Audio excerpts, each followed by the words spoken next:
Greetings, friends. Recently, I've noticed a tendency of people on the internet to question whether history is real, whether history can be taken seriously.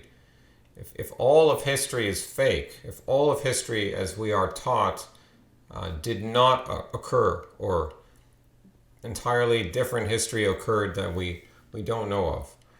This may move in even into the realm of reality is a simulation. Although everyone has their own take on it. There was a comment from Angela Tate, Clown Reality.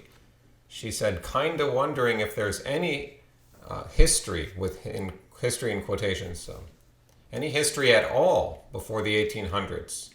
She's wondering whether this was real or happened. I couldn't read the rest of her comment because YouTube is very funny sometimes. They disappear a lot of my comments, but I can read part of it in my notifications tab, but I can't actually scroll down. But that was the first sentence, and so that's interesting. But I obviously do believe in history before the 1800s. I think it's important that we should talk about why history is real, why you can't go too far off into the other spectrum where this could all be created. That's dangerous for its own reasons. Now, there was also the Gnostic Marty Leeds 33, who has a significant following on YouTube. He was debating Brother Augustine, the Orthodox, and they were debating various subjects, obviously but Marty Leeds denied taking history seriously, and I guess he came to state that when the subject of the historicity of Jesus Christ came up, like whether was Christ a real historical person who walked around, was crucified and resurrected, performed miracles and all that stuff, was that a historical real person? And he ultimately said no.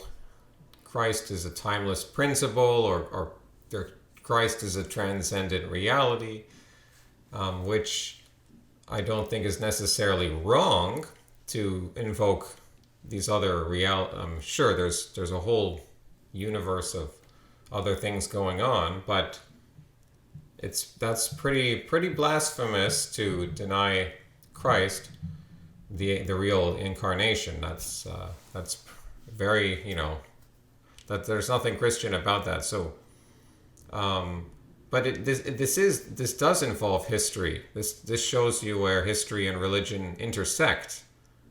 There's a lot of history here, and the question is, well, can we take it as real, or are we being lied to about everything? We're obviously lied to a lot, but as I will discuss, I don't think there's reason to think that everything is a lie or everything is a simulation. Certainly not that. I won't discuss the simulation idea, but suffice to say that is the statement that reality is a simulation, is that also a simulation? This is all fake. Everything's just a dream. Everything's just a simulation. Well, is the statement that everything is just a dream, everything is just a simulation, is that also a dream? Is that also a simulation? So it doesn't make sense. It's incoherent. You can't actually live your life this way. You don't actually perform going through life and your daily living experience. At least most people. There are crazy people out there, but most people, they can't actually perform as if these principles were as they say they are. Like, we don't actually live. It's like people who say they don't believe in morals, but we all live moral, or they don't believe in an ultimate justification for good and bad, but we all live according to some inner moral compass. At least those of us who are not psychopaths or sociopaths. I don't know if it's off topic, but some Protestant types also talk when they don't like history too. They don't like the concept of a historical church, so they talk about an invisible church. But the fact that it's an invisible church should tell you that it's not a real church, obviously. It's not a true church. It's invisible. You can't see it. That should be a red flag That should be a clue to you that this is not the true church. It's if they say it's invisible. The historical church is a real church, a visible church, obviously.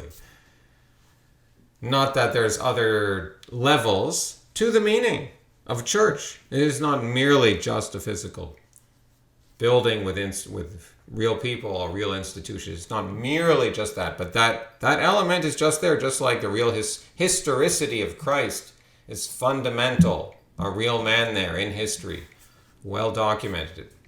Not all this nonsense about, there not being good documentation for Christ. There's better documentation for him than there is for Plato and Aristotle. And I was telling a defender of Marty Leeds this in the comment thread, and this defender of Marty Leeds was saying, maybe Plato and Aristotle didn't exist either. And I said, okay, well then, did World War II happen? Was Donald Trump elected? Did you really? What did you think you had for breakfast yesterday?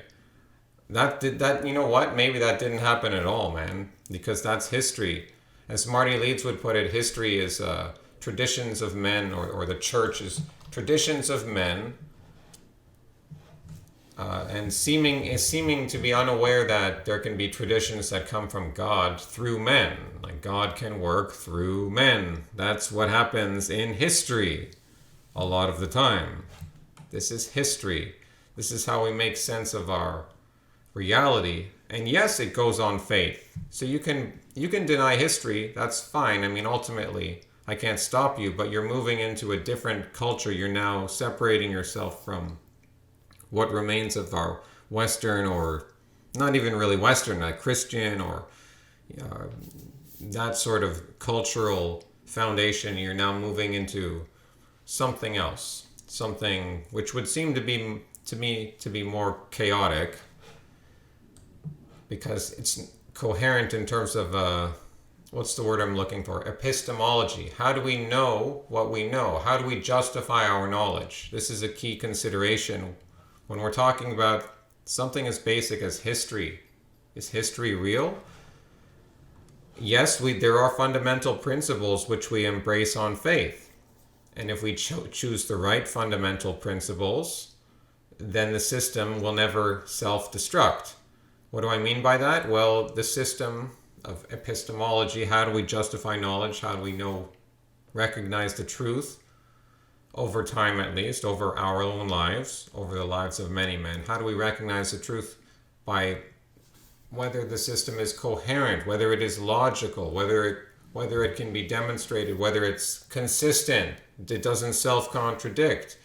Usually these sorts of systems also can't sustain themselves over time. They keep changing into something else. I'm just laying out that the epistemological basis of having some real history is necessary, because we can't go about living our lives without some concept of history. Now, in an important sense, if you trust someone personally, which I hope you should, I hope you do, you have some family or friends, I hope, some at least, that you can still trust personally, you can tell them the truth about something in your life.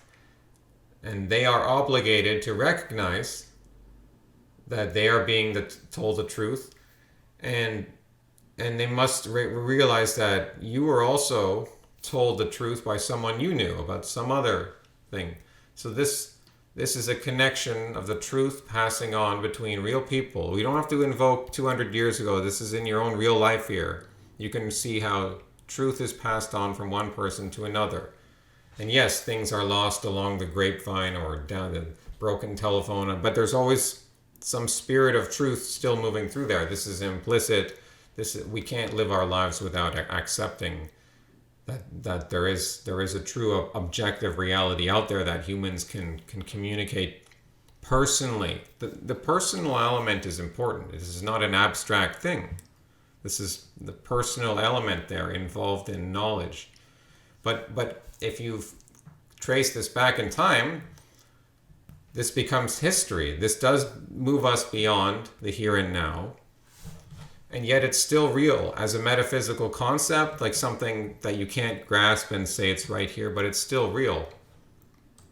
If people are questioning whether history is real, are you aware of the dead end of what did they call it? Skepticism or empiricism in the 18th century, which was pursued to its logical conclusion by David Hume, the Scottish philosopher, who realized that you can't say much because empiricism, that variety of it was that everything that is real comes from your sense perceptions of taste, touch, smell, and those things, sight, and that's how we form what is real. But that doesn't account for numbers. That doesn't account for a concept like history, honor, love, God, all these other things. It just becomes what is your. But then even beyond that, you can hallucinate, you can dream, you can.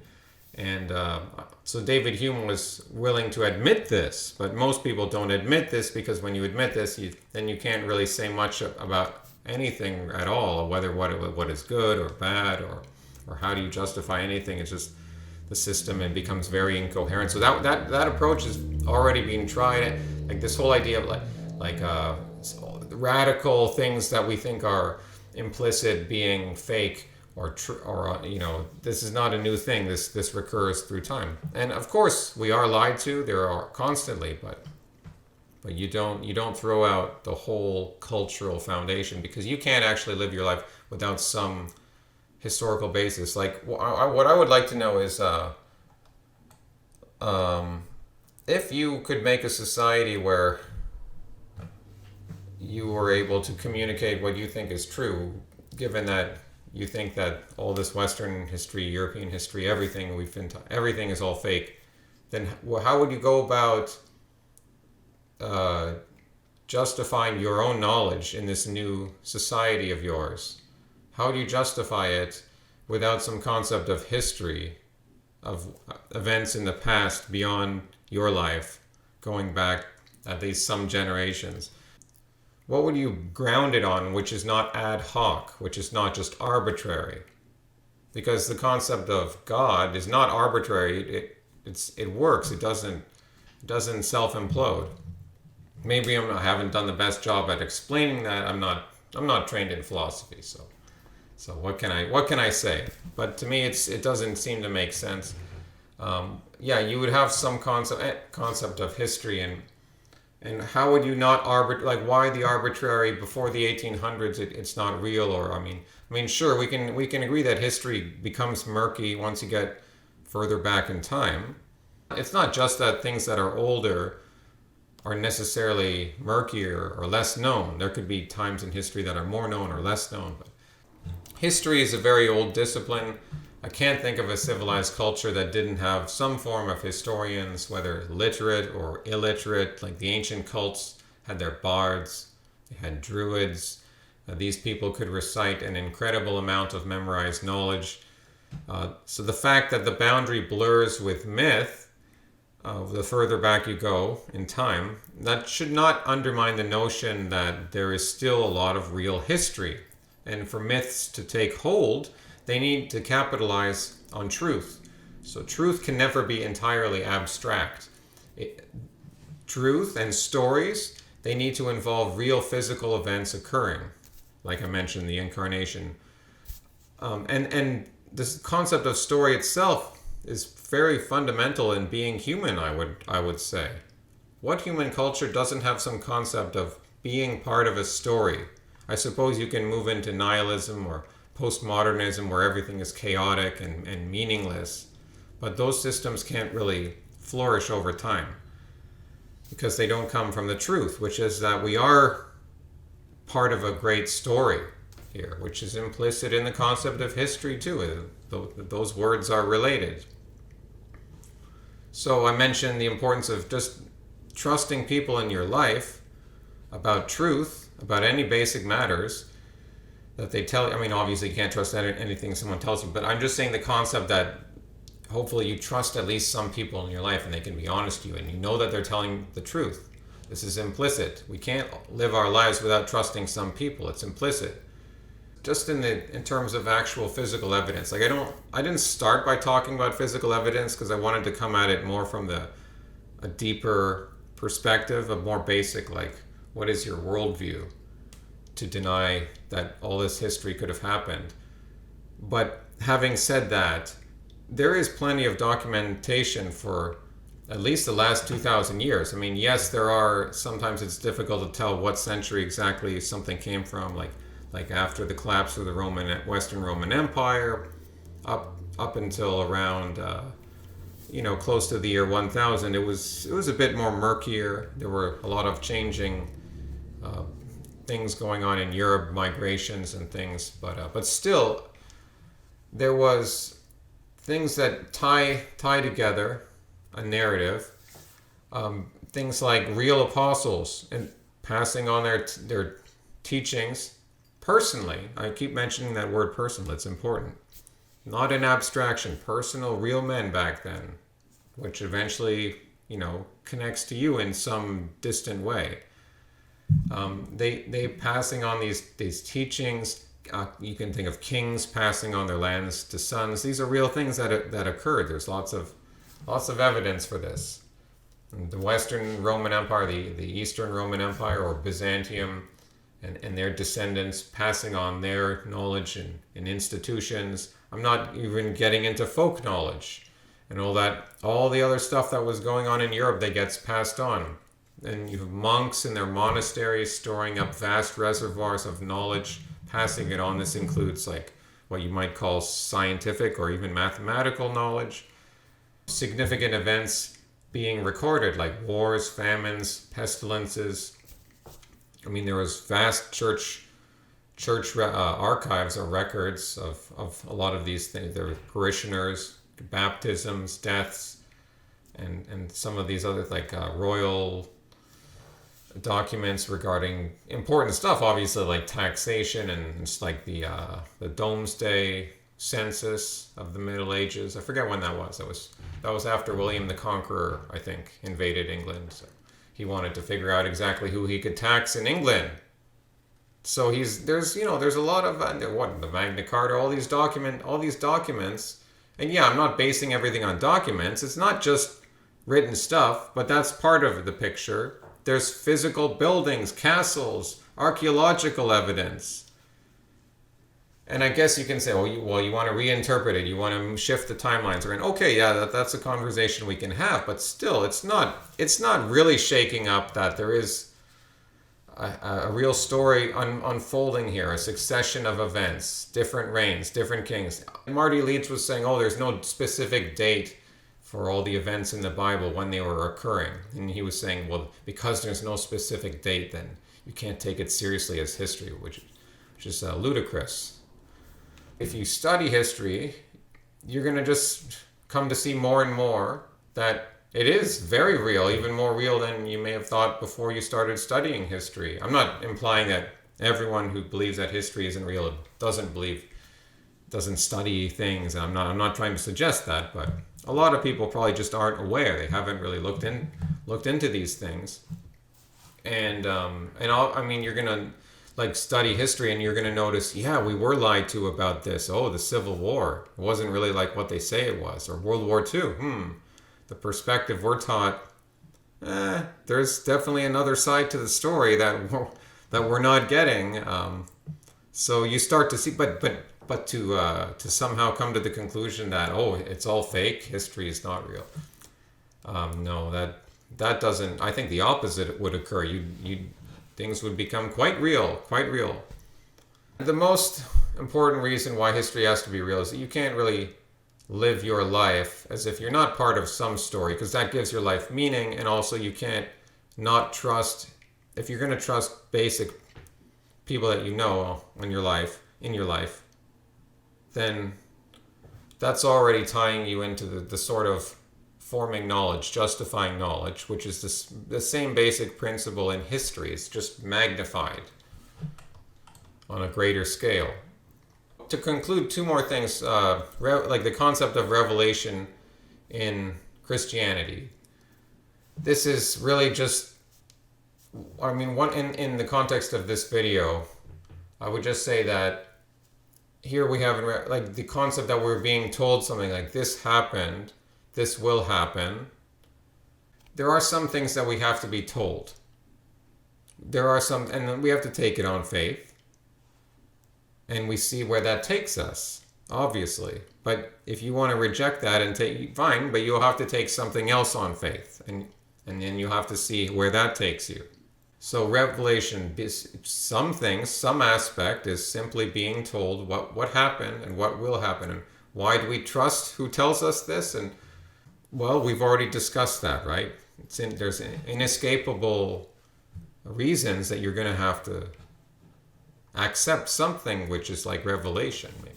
To conclude, the concept of history today is not emphasized by our rulers. They would be happy if we knew no history at all. So this should be a clue that history is probably not all fake. There is real history here. They don't want you to know it.